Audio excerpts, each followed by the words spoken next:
सख्त सर्दी का मौसम था। हमारे मोहल्ले में एक पीर साहब आए हुए थे जो लोगों के बकौल बहुत पहुंचे हुए थे। उनकी दुआ में बड़ा असर था। क्या मर्द क्या औरतें, सबकी ख्वाहिश थी कि किसी न किसी तरह पीर साहब के हाथ चूमने का एक मौका मिल जाए। पीर साहब रोजाना रात को मोहल्ले के किसी एक घर में क्याम करते और वो घर वाले खुद को खुशकिस्मत समझते। वहाँ पर उनकी खूब खिदमत सेवा की जाती थी। फिर एक रात हमारे घर वालों को पीर साहब की खिदमत का मौका मिल गया। मेरी वालदा खुशी से फूले नहीं समा रही थी। सारा दिन किचन में खाने बनाती रही। शाम होते हुए हमारे घर पहुंच गए। मेरी वालदा और वालिद ने मज़ेदार खानों से उनकी तवाज़िया की और कुछ नकदी भी पेश की, जिसे कबूल करके पीर साहब ने हाथ उठाकर लंबी दुआएं मांगी और मेरी बोली बाली माँ खुशी से निहाल हो गई। रात को अब्बा ड्यूटी पर चले गए और पीर साहब का बिस्तर बैठक में लगा दिया गया। जब सोने का वक्त आया तो पीर साहब ने मेरी अम्मी से कहा कि सोने से पहले मुझे टांगे दबाने की आदत है, वरना मुझे नींद नहीं आती। अम्मी ने जड़ से मुझे हुक्म जारी कर दिया कि इरम बेटी, बाबा जी की टांगे दबा दो, और खुद कमरे से बाहर निकल गई। अब मेरा कोई भाई तो था नहीं, इसलिए ये इंतहाई अहम फरीदा मुझे सौंप दिया गया। मेरी अम्मी तो पीर साहब की इतनी कदरदान थी कि उन्हें पता चलता तो वह खुद ये काम करने लग जाती। मुझे एक तो पहले ही पीर साहब अच्छे नहीं लगते थे, ऊपर से उनकी टांगे दबाने वाला काम मेरे गले पड़ गया। चारों चिनार मैं उनकी चारपाई पर बैठ गई और टांगे दबाने लग पड़ी।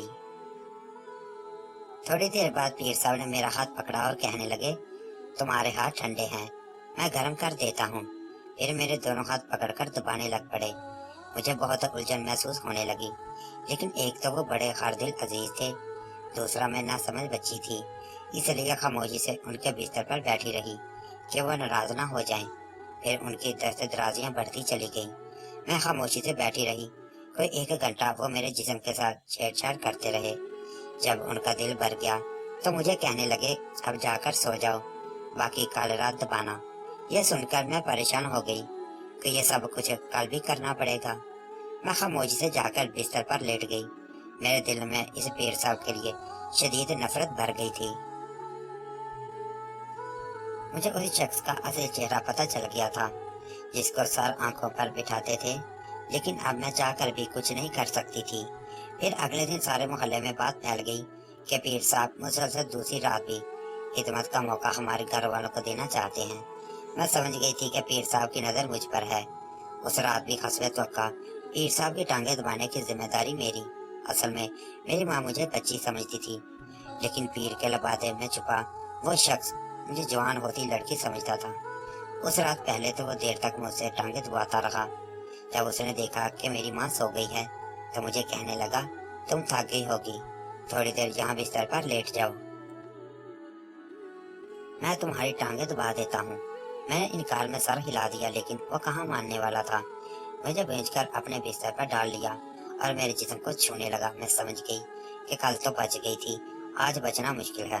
मुझे अपनी माँ पर गुस्सा आ रहा था जो मुझे इस भेड़िए के हवाले करके खुद मजे से दूसरे कमरे में सो रही थी। मैंने भागने का सोचा, लेकिन उसे शैतान की गिरफ्त के आगे मैं खुद को ऐसी चिड़िया समझ रही थी जिसको किसी ताकतवर बात ने दबोच कर रखा हो। कमरे में मदद से लाइट चल रही थी, अचानक वो भी बुझ गई। शायद बिजली बंद हो गई थी। मैं बेबस होकर अपनी बर्बादी का तमाशा देखने लगी। अब वो जैली पीर बिस्तर से उठकर बैठा हुआ था और मैं किस्मत की मारी खौफ से आंखें बंद किए लेटी हुई थी। अचानक एक जोरदार आवाज आई और साथ ही मुझ पर से पीर साहब की गिरफ्त ढीली पड़ गई। उसके बाद कमरा रोशनी से भर गया। मैंने आंखें खोलकर देखा तो मेरी माँ हाथ में बड़ा सा डंडा पकड़े गजबनाक बनी खड़ी थी। फिर देखते ही देखते मेरी माँ ने पीर साहब पर डंडों की बारिश कर दी। वह शैतान अपने जूते छोड़कर भाग खड़ा हुआ। उसने दरवाजा खोला और रात के अंधेरे में फरार हो गया। उसके बाद वो जैली पीर कभी हमारे इलाके में नजर नहीं आया। मेरी अम्मी ने मुझे बताया कि उसको शक तो पीर साहब पर पहली रात ही हो गया था, लेकिन आज रात मैंने छुप कर सब कुछ अपनी आंखों से देख लिया।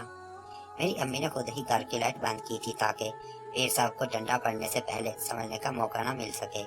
फिर मुझे गले से लगाकर कहने लगी, मेरी बेटी, ये कैसे मुमकिन है कि औलाद मुसीबत में हो और माँ को खबर ना हो। मैं माँ की गोद में बैठी रोए जा रही थी।